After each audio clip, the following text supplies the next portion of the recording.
The Veth had ruled the galaxy for 12,000 years. Their empire stretched across 300 star systems. Their crystalline warships were the most powerful weapons ever created. No species had defeated them in battle. No species had even come close. High Hegemon Torvax sat on his throne of living crystal and listened to the report from his scouts. His pale blue skin reflected the light from 100 floating screens. His 4 eyes scanned the data without emotion. A new species, the scout commander said. They call themselves humans. They come from a small blue planet at the edge of the galaxy. A world they call Earth. Torvax waved one of his long fingers. The screens changed to show images of the human homeworld. It was a tiny thing. Blue oceans covered most of its surface. Green and brown landmasses dotted the water. White clouds swirled in patterns across its atmosphere. Primitive, Torvax said. His voice was cold and flat. How many ships do they have? Our sensors detected approximately 300 vessels. High Hegemon. Most are cargo transports. They have only 50 warships, and those are small compared to our cruisers. The other members of the High Conclave shifted in their seats. There were 12 of them, the rulers of the Veth hegemony. They had conquered 47 species together. They had destroyed 18 others who refused to submit. This new species would be no different. Send an observer fleet, Torvax commanded. Give them the standard terms: surrender and serve, or face extinction. The scout commander bowed his head. It will be done, High Hegemon. 3 weeks later, 20 Veth warships arrived at the edge of human space. Fleet Commander Solvex stood on the bridge of his flagship and watched the human colony grow larger on his screens. It was a mining station built on a barren moon. Nothing special, nothing worth fighting for. Solvex had served the hegemony for 200 years. He had personally led the conquest of 6 species. He knew exactly how this would go. The humans would see his ships. They would feel fear. They would surrender or die. It was always the same. Open a channel, Solvex ordered. His communications officer touched a crystal panel. Channel open, Commander. Solvex straightened his uniform and spoke in a loud, clear voice. Attention, humans. I am Fleet Commander Solvex of the Veth hegemony. Your species has been discovered. Your territory now belongs to the hegemony. You will surrender all your ships, your colonies, and your homeworld. You will serve the Veth as workers and soldiers. If you refuse, your species will be destroyed. You have 1 hour to respond. He cut the channel and waited. His officers moved quietly around the bridge. Some of them looked bored. They had done this many times before. The response came in 30 minutes. A human face appeared on the main screen. It was a female, with dark hair and brown eyes. She wore a simple gray uniform with no decorations. Her expression was calm and polite. Greetings, Fleet Commander Solvex. My name is Admiral Chen Wei. I represent the United Earth government. We have received your message, and we would like to discuss it further. Solvex felt a flash of surprise. Most species responded to the ultimatum with fear or anger. This human showed neither. There is nothing to discuss, Solvex said. You will surrender, or you will be destroyed. Admiral Chen nodded slowly. I understand your position. However, we believe there may be room for a more beneficial arrangement. We would like to propose a meeting, a chance to share information and establish trade relations. Perhaps we can find a way to coexist peacefully. Solvex almost laughed. Coexist? With the hegemony? This human clearly did not understand who she was dealing with. Your proposal is rejected, he said. You have 30 minutes to begin the surrender process. If you do not comply, I will destroy this colony and move to your next system. Admiral Chen's expression did not change. We ask only for 30 days, Commander. 30 days to prepare our response. Surely such a powerful empire can grant us that small amount of time. Solvex considered the request. 30 days was nothing. The hegemony had waited centuries to crush other species, and there was something amusing about watching these humans cling to their last days of freedom. Very well, he said. You have 30 days. Use them to say goodbye to your loved ones. When I return, there will be no more mercy. He cut the channel and turned to his officers. Set a course back to hegemony space. We will return with the full invasion fleet. These humans will learn what it means to face the Veth. As his ships jumped away into faster-than-light travel, Solvex felt satisfied. The humans were weak and foolish. They thought diplomacy could save them. They would learn the truth soon enough. On Earth, Admiral Chen watched the Veth ships disappear from her sensors. Then she turned to the man standing beside her. "They took the bait," she said. "We have 30 days. General Marcus Stone nodded. His face was hard and serious. "Is 30 days enough?" "It will have to be." Chen pulled up a holographic display of Earth. The image zoomed in on the Pacific Ocean, then down through the water to the deepest part of the planet, the Mariana Trench. "Contact the Leviathan Project. Tell them to begin final preparations." Stone hesitated. "Are you sure about this? Once we reveal what we have, there's no going back." Chen looked at him with tired eyes. "The Veth have conquered 300 systems. They've enslaved or destroyed dozens of species. They won't stop until they own everything. We can try to hide, but eventually they'll find us. Eventually they'll come for Earth." She turned back to the screen. "No. It's time to show them what humanity is protecting." Deep beneath the Pacific Ocean, the water was black and cold. No sunlight reached this depth. No normal creature could survive the crushing pressure. But something lived down here, something that had been waiting for a very long time. The Leviathan stretched 3 kilometers from head to tail. Its body was a mixture of organic flesh and metal machinery, twisted together in ways that no human scientist could fully understand. Its skin was dark gray, almost black, covered in patterns that glowed with soft blue light. 6 eyes, each the size of a house, stared into the darkness without blinking. It had been found 60 years ago by a deep-sea exploration team. They had expected to find new species of fish or unusual rock formations. Instead, they found something impossible, something that should not exist on Earth, something that was clearly not from this planet. For the first 20 years, scientists had studied it from a distance. They were afraid to get too close. The creature seemed to be sleeping, or perhaps dead. Its body showed no signs of life, but its machinery still hummed with energy, and strange signals pulsed through its nervous system. Then, 35 years ago, a young scientist named Yuki Tanaka made a discovery. She found that the Leviathan responded to human brain waves. When humans came near it with special neural interfaces, the creature's eyes would move. Its body would shift. It was listening to them. It took another decade to establish real communication. The Leviathan's mind was vast and alien. It thought in concepts that humans could barely understand.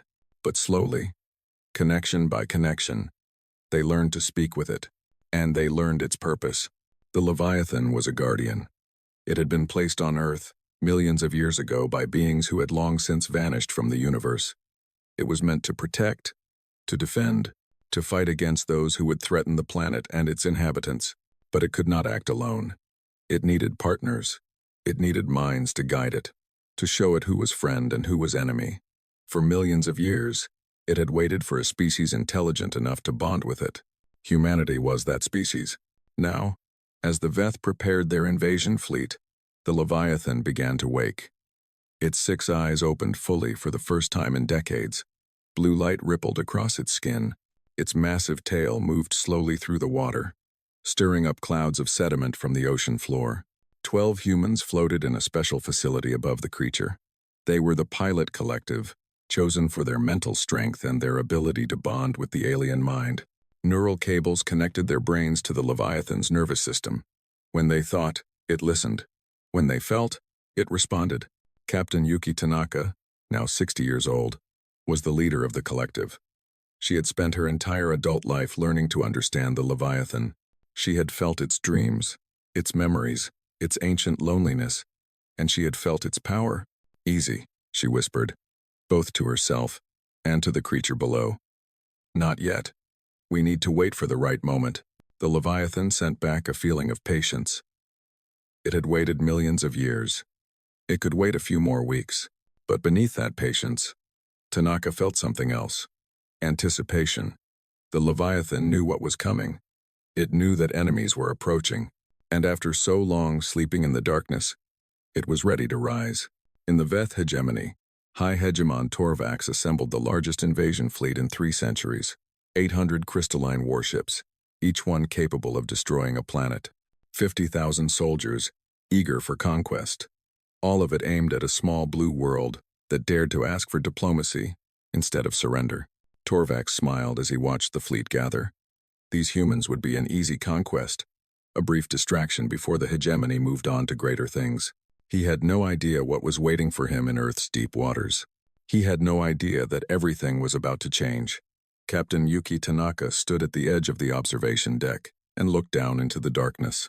Far below, hidden by kilometers of black water, the Leviathan waited. She could feel it in her mind like a distant heartbeat. Slow, steady, patient. "How long until the fleet is ready?" she asked without turning around. General Stone walked up beside her. His reflection appeared in the reinforced glass. 2 more weeks. Admiral Chen is pushing everyone as hard as she can.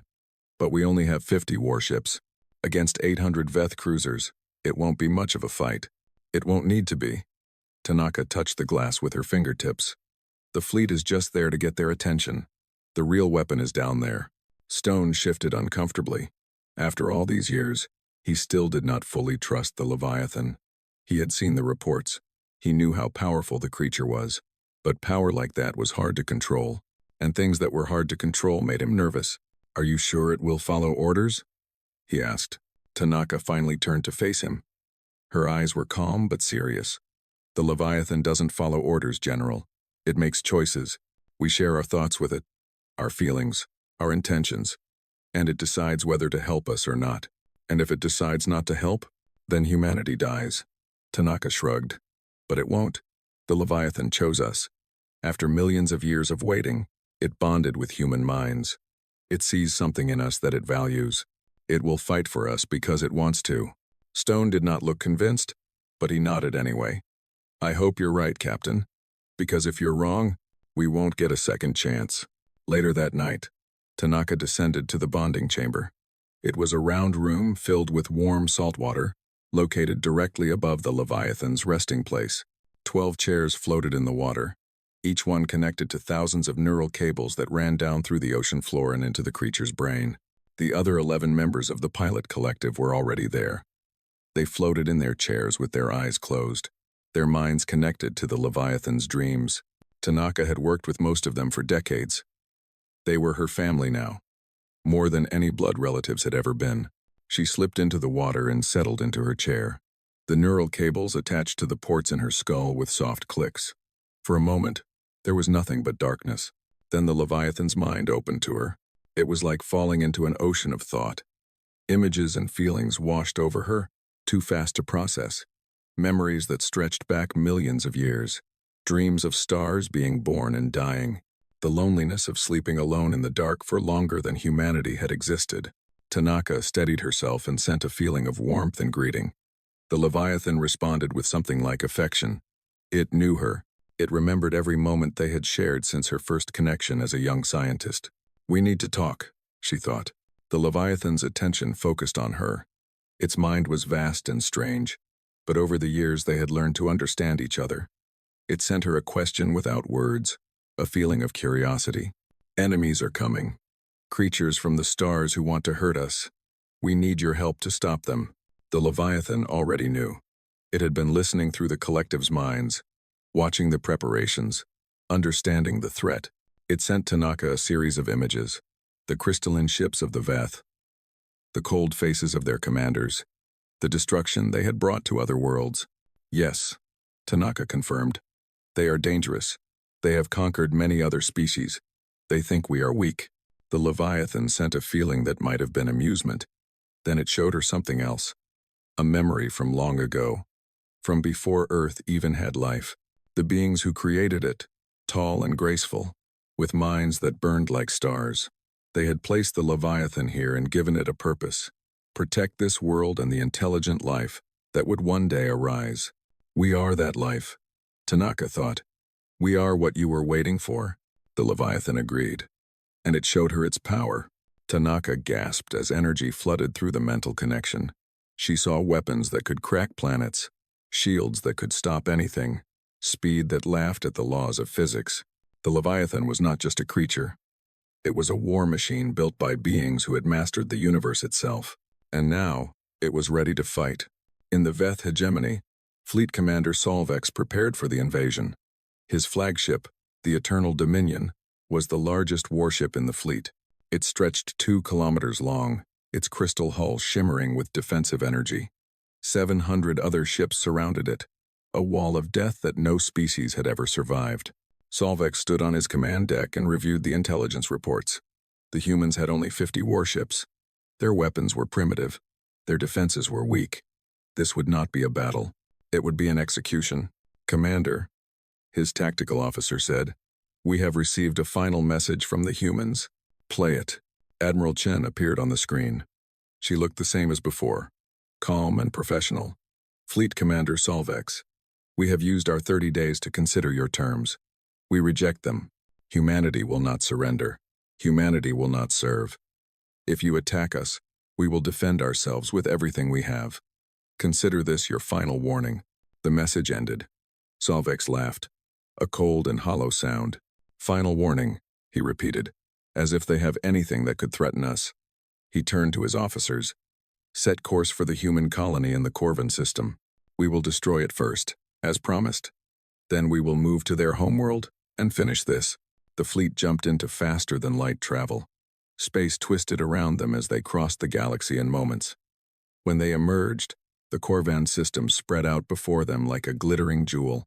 The colony was built on a moon orbiting a gas giant. Mining stations dotted its surface, along with small cities where 50,000 humans lived and worked. Solvex felt nothing as he looked at it. These were insects. Their lives meant nothing.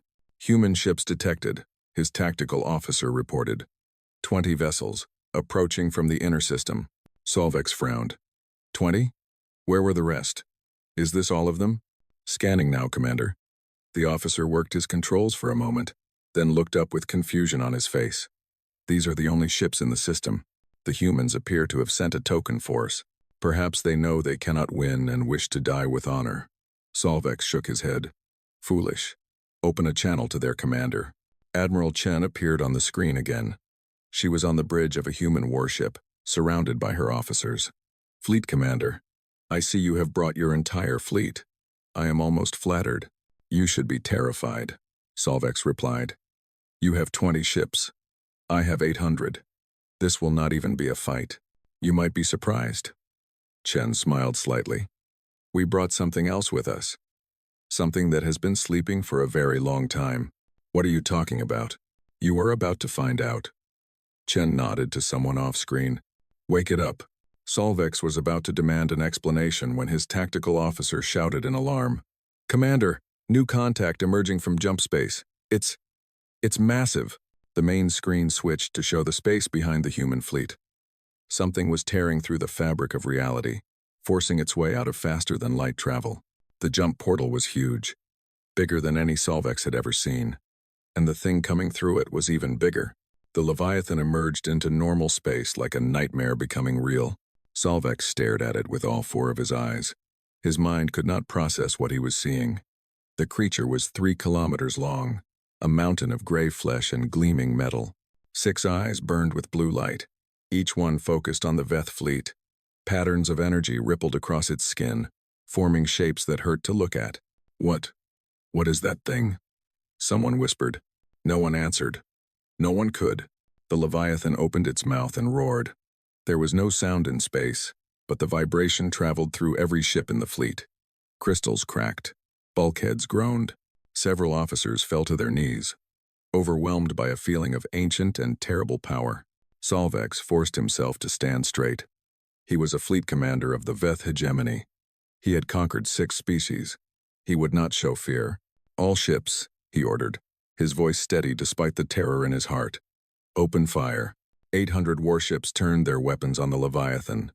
Crystal cannons charged with energy. Missile tubes opened. The most powerful fleet in the galaxy prepared to destroy this impossible creature. They had no idea what they were about to face. In the bonding chamber on Earth, Tanaka and the pilot collective guided the Leviathan's mind. They felt its eagerness, its joy, at finally fulfilling its purpose. They shared their thoughts of protection and defense, their desire to save humanity without unnecessary destruction. The Leviathan understood, and it agreed. When the Veth fired their weapons, it did not dodge. It did not need to. The energy beams struck its hide and scattered like water hitting stone. The missiles exploded against its shields without leaving a mark. Then the Leviathan struck back. Blue light gathered in its 6 eyes. Reality bent around it as forces beyond understanding were focused into weapons. When it fired, 60 Veth ships simply ceased to exist. No explosions, no debris. They were there. And then they were gone. On the Eternal Dominion, Solvex watched his ships die and felt something he had never felt before in 200 years of war. Fear. Real, absolute, overwhelming fear. All ships, he screamed. Evasive maneuvers. Target its eyes. Find a weakness. But there was no weakness. There was no escape. The Leviathan moved through the fleet like death itself, and the rulers of the galaxy learned what it meant to face something they could not conquer. The battle was not a battle. It was a lesson. Fleet Commander Solvex watched from his command deck as his ships died around him. The Leviathan moved through the Veth Armada like a predator through a school of fish. It was huge, and it was fast. Impossibly fast for something so large. Every time it struck, ships vanished. Every time it moved, more vessels fell. Target the creature's eyes, Solvex shouted. Concentrate fire on a single point. 100 ships obeyed, turning their crystal cannons toward one of the Leviathan's 6 glowing eyes. The combined firepower could have destroyed a moon. The beams struck the creature's face and scattered into nothing. The Leviathan did not even seem to notice. Its return fire erased 30 more ships in an instant. The energy weapons it carried were beyond anything the Veth had ever seen. They did not burn or explode. They simply unmade matter, turning solid crystal and steel into empty space. What is this thing? Solvex's first officer asked. His voice was shaking. Where did it come from? Solvex had no answer. In 12,000 years, the Veth had never encountered anything like this. Their technology was the most advanced in the galaxy. Their weapons could crack planets, and this creature was ignoring everything they threw at it. He opened a channel to the entire fleet. All ships, fall back. Retreat to the far side of the gas giant. We need distance to regroup. The surviving ships began to turn, their engines flaring as they tried to escape. But the Leviathan was faster. It swept through the retreating fleet, its great tail smashing through cruisers like they were made of glass. Ships tumbled out of control, their hulls cracked open to space. Yet something strange was happening. Solvex noticed it slowly through his fear. The Leviathan was not killing everyone. Ships that turned to flee were sometimes struck, but many were allowed to escape. Ships that continued firing were destroyed immediately. Ships that stopped fighting were left alone. It was choosing its targets. Commander, his tactical officer said, I think it's responding to our actions. When we attack, it attacks back. When we stop, it stops. Solvex stared at the screen. Could that be true? Was this monster actually showing mercy? A new signal came through the communication system. A human voice. Fleet Commander Solvex. This is Captain Yuki Tanaka, speaking on behalf of the Leviathan and the people of Earth. We do not wish to destroy you. We only wish to defend ourselves. If you cease your attack and withdraw, no more of your ships need to die. Solvex wanted to scream at her. He wanted to order his remaining ships to fight until the last one was destroyed. But he looked at the tactical display and saw the truth. 300 of his ships were already gone. 300 more were damaged or drifting without power. In less than an hour, the greatest fleet in Veth history had been cut in half, and the Leviathan did not have a single scratch on it. How do I know you won't destroy us when we lower our weapons? Solvex asked. You don't, Tanaka replied. But you have seen what we can do. If we wanted you dead, you would already be dead. We are offering you a chance to survive. Take it or don't. The choice is yours. Solvex closed his eyes. He thought about his duty to the hegemony. He thought about his pride as a warrior. He thought about the 800 ships he had brought to this system, and the thousands of soldiers who had trusted him to lead them to victory. Then he thought about what would happen if he kept fighting. More death, more destruction, and in the end, the same result. The Leviathan would kill them all, and the hegemony would lose its entire fleet for nothing. All ships, he said quietly. Cease fire. Power down weapons and hold position. The order spread through the surviving fleet. One by one, the crystal cannons went dark. Missiles retreated back into their tubes. The guns fell silent. The Leviathan stopped its attack. It floated in space, its 6 eyes watching the Veth ships, waiting to see what they would do next. Energy still rippled across its skin, but it made no move to strike. On the Eternal Dominion, Solvex sank into his command chair. He had never surrendered before. In 200 years of service, he had never lost a battle. Now he had done both in a single day. "Open a channel to the human commander," he said. Admiral Chen appeared on the screen. Her face was calm, but Solvex could see something in her eyes. Not triumph. Something closer to sadness. "Fleet Commander, thank you for making the wise choice." "I had no choice," Solvex replied bitterly. "You brought a monster that we cannot fight. What happens now? Do you execute us? Take us as slaves?" Chen shook her head. "We are not the Veth, Commander. We do not conquer. We do not enslave. You came to destroy us, and we defended ourselves. That is all. Then what do you want?" "We want to talk. We want to understand why your people believe that conquest is the only way. And we want to show you another path." Chen paused. "We want peace, Commander. Real peace. Not the peace of surrender, but the peace of equals working together." Solvex laughed bitterly. "Equals? You have a weapon that can destroy our entire civilization. How can we ever be equals? Because we choose to be." Chen leaned forward. "The Leviathan is powerful, yes, but we do not use it to rule. We use it to protect. There is a difference." Solvex did not understand. The Veth had been rulers for 12,000 years. Power meant control. Control meant survival. The idea of having power and not using it to dominate was completely foreign to him. "You confuse me," he admitted. "Then let us explain." Chen smiled slightly. "Come aboard my ship, Commander. See the Leviathan up close. Talk to the people who guide it. Maybe then you will understand what humanity really is." It was a strange invitation. A day ago, Solvex would have laughed at it. But a day ago, he had believed that nothing in the galaxy could threaten the Veth. A day ago, he had been wrong about everything. "Very well," he said. "I will come." The shuttle ride to the human flagship was short but tense. Solvex brought 2 guards with him, though he knew they would be useless if the humans wanted him dead. He was putting his life in the hands of his enemies, and every instinct told him it was a mistake. But what choice did he have? His fleet was broken, his power was gone. All he had left was his curiosity and a small, desperate hope that the humans meant what they said. Admiral Chen met him at the shuttle bay. She was shorter than he expected, with gray hair and lines on her face that showed her age, but her eyes were sharp and intelligent. "Welcome aboard, Commander. I know this is difficult for you." "Difficult?" Solvex forced a laugh. "I have led the conquest of 6 species. I have destroyed worlds. And now I am a guest on an enemy ship, begging for mercy. Yes, I would say this is difficult." Chen nodded. "I understand. Power is everything to your people. Losing it must feel like losing part of yourself. You speak as if you know us. I know what it's like to feel powerless." Chen began walking, gesturing for Solvex to follow. 60 years ago, humanity discovered the Leviathan. Before that, we were a small species on a small planet, terrified of what might be waiting for us in the stars. We knew that eventually, someone like the Veth would find us, and we knew we couldn't survive on our own. She led him to an observation window. Through the glass, Solvex could see the Leviathan floating in space. It was still and quiet now, its eyes half closed, its body relaxed. Even at rest, it was terrifying. "When we found it, we thought it was a weapon," Chen continued. "Something we could use to protect ourselves. But we were wrong. The Leviathan isn't a weapon. It's a partner. It chose to bond with us. It chose to fight for us. And it taught us something important. What did it teach you?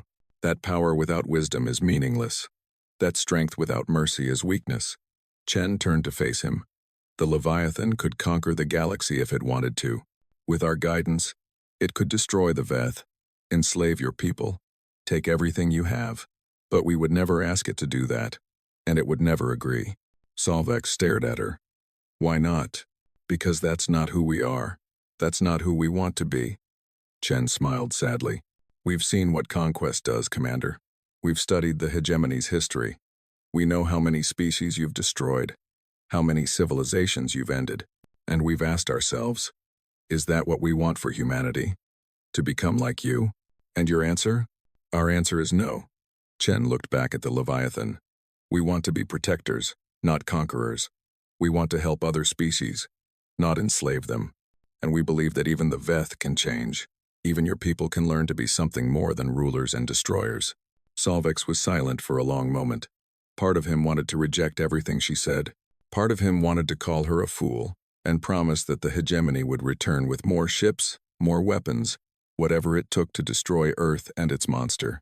But another part of him, a small and quiet part, wondered if she might be right. You really believe this? He asked. You really think my people can change? I believe everyone can change, Chen said. Even the rulers of the stars. Even the conquerors of worlds. All it takes is a reason to try. She reached out and touched the glass, her fingers resting on the image of the Leviathan. That's what we're offering you, Commander. Not defeat. Not humiliation. A chance to become something better. A chance to build something new. Solvex looked at the creature that had destroyed his fleet. He thought about everything he had believed, everything he had done, everything the hegemony stood for, and for the first time in 200 years, he began to wonder if there might be another way. The high conclave of the Veth hegemony had never known panic.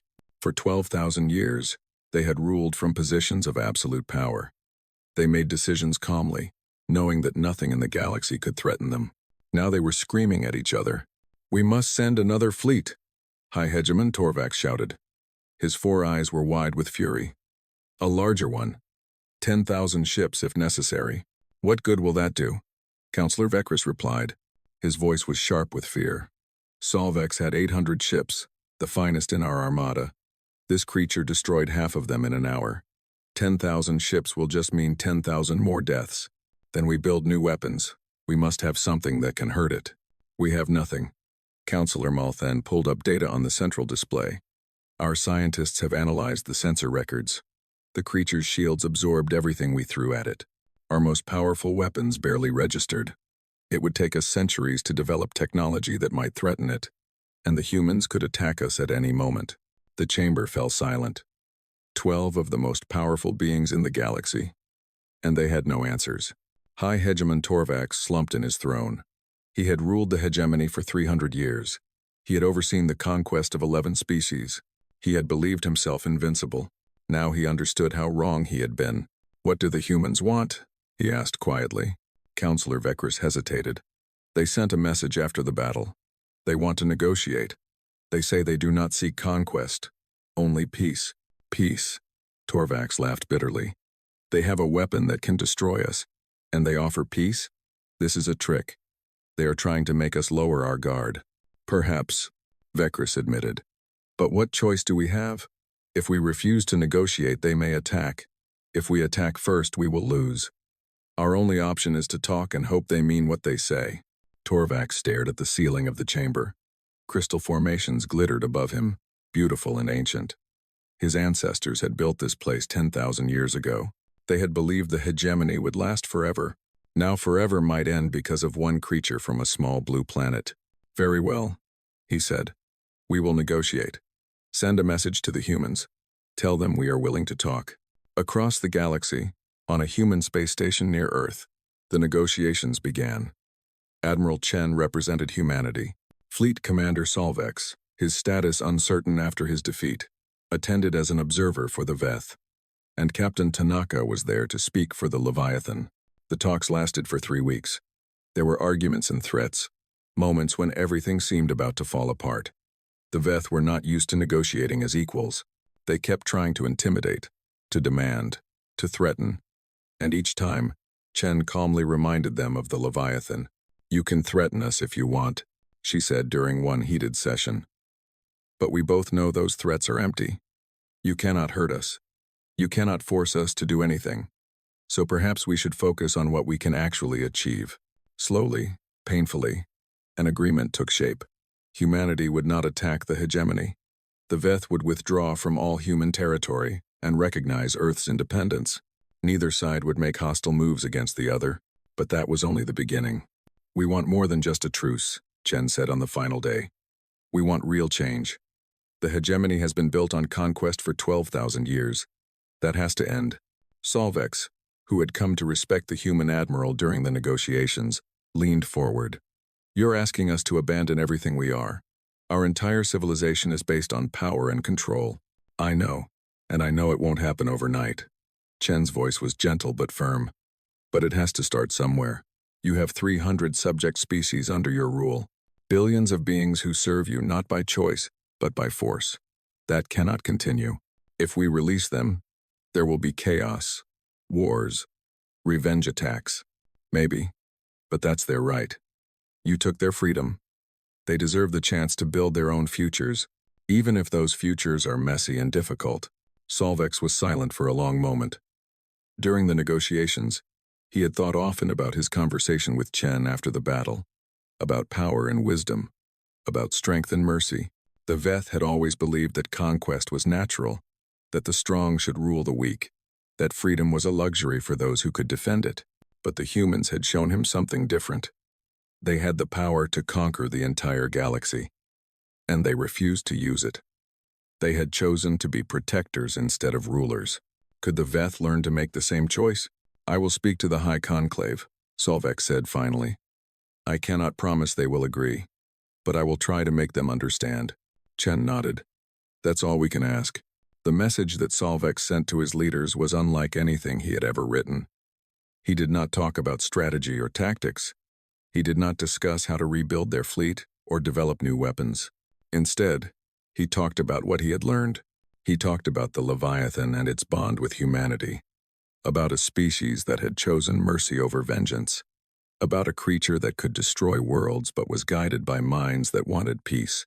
He talked about his own journey, from proud conqueror to humbled student, about the shame he had felt in defeat and the hope he had found in unexpected places. And he asked the High Conclave to consider something they had never considered before, that the hegemony could change, that they could become something better than they had been. The response came 3 days later. It was not what Solvex expected. High Hegemon Torvax himself traveled to the human station.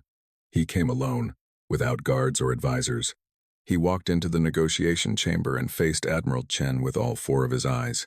"I have read Commander Solvex's message," Torvax said. His voice was heavy with emotion. "For 300 years, I have ruled the hegemony. I have ordered the conquest of 11 species. I have believed that power was everything."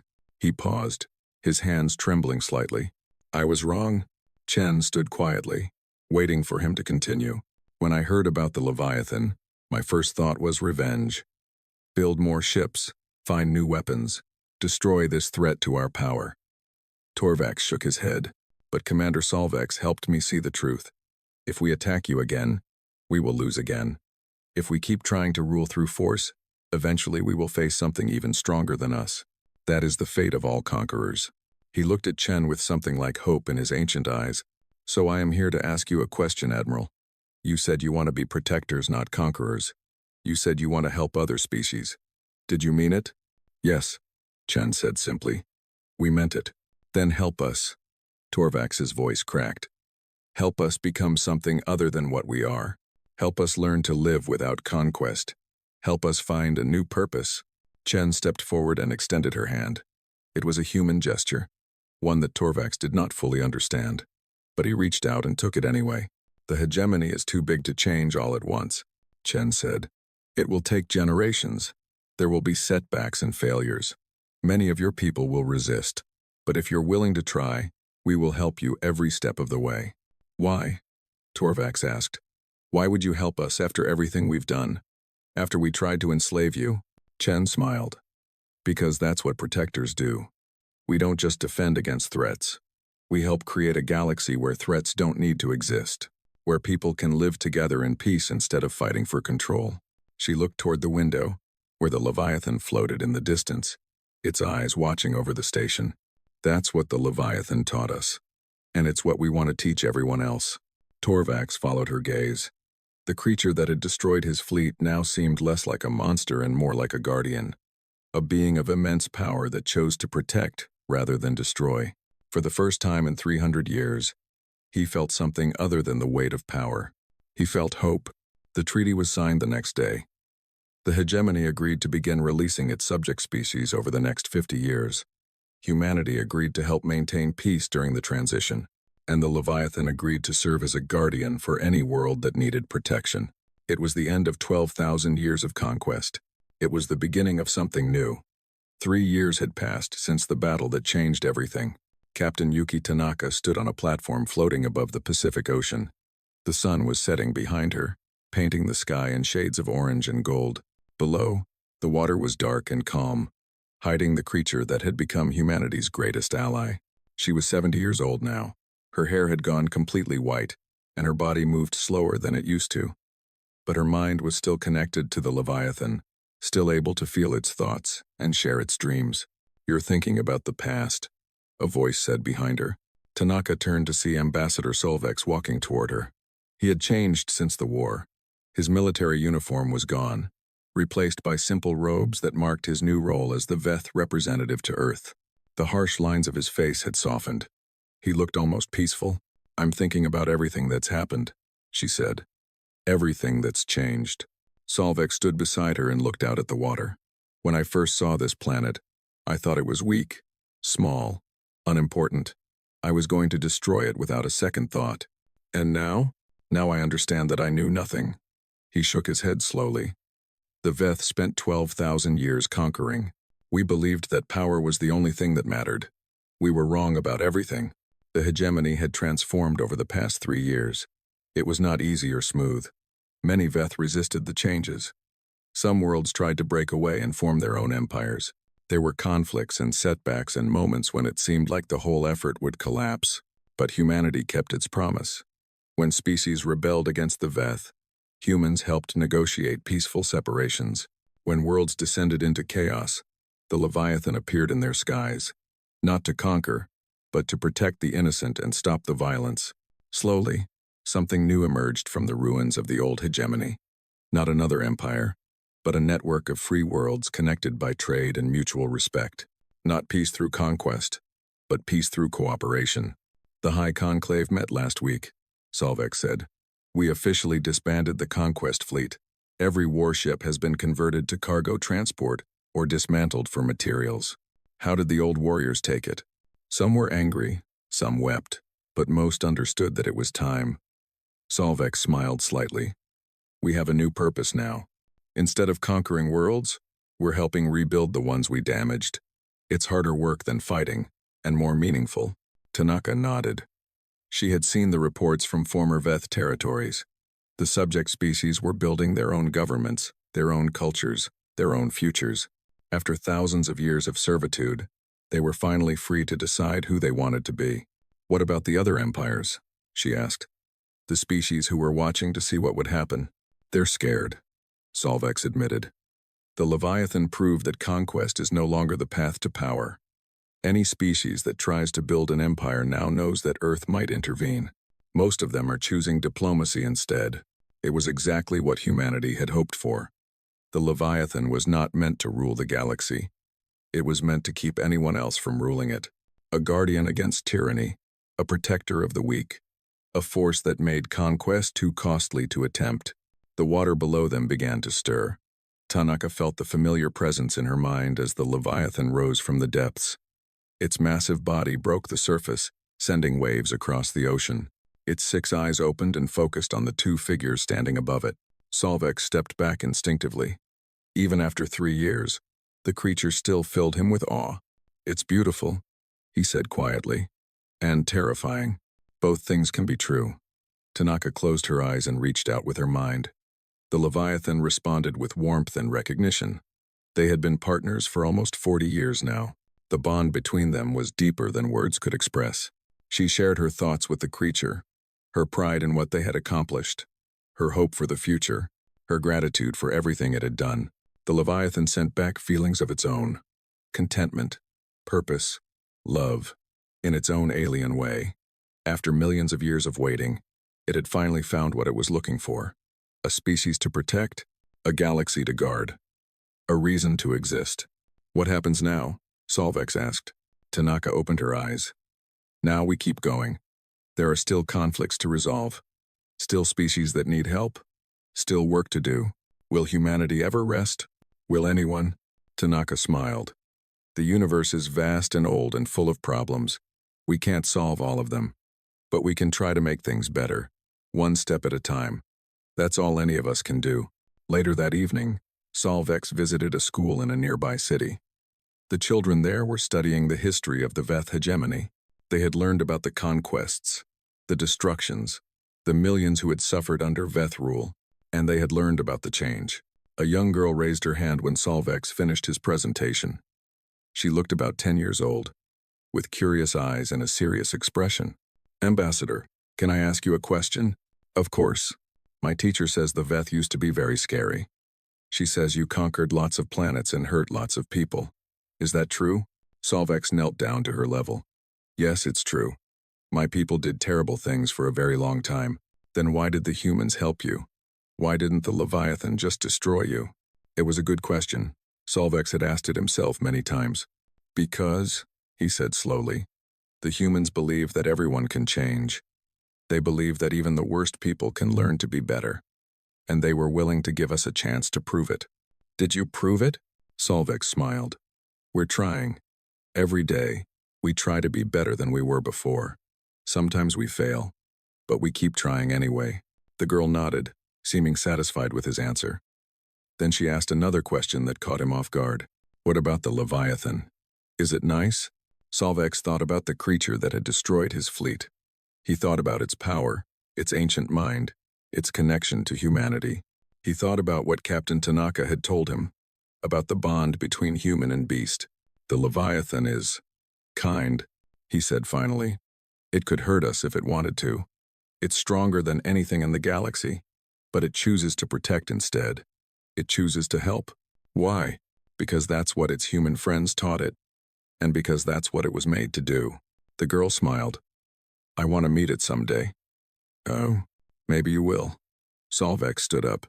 "If you work hard and learn everything you can, maybe someday you'll be one of the people who speaks with the Leviathan." That night, as Solvex looked up at the stars from his quarters, he thought about everything that had happened since the Battle of Korvan. He thought about the pride he had lost and the wisdom he had gained.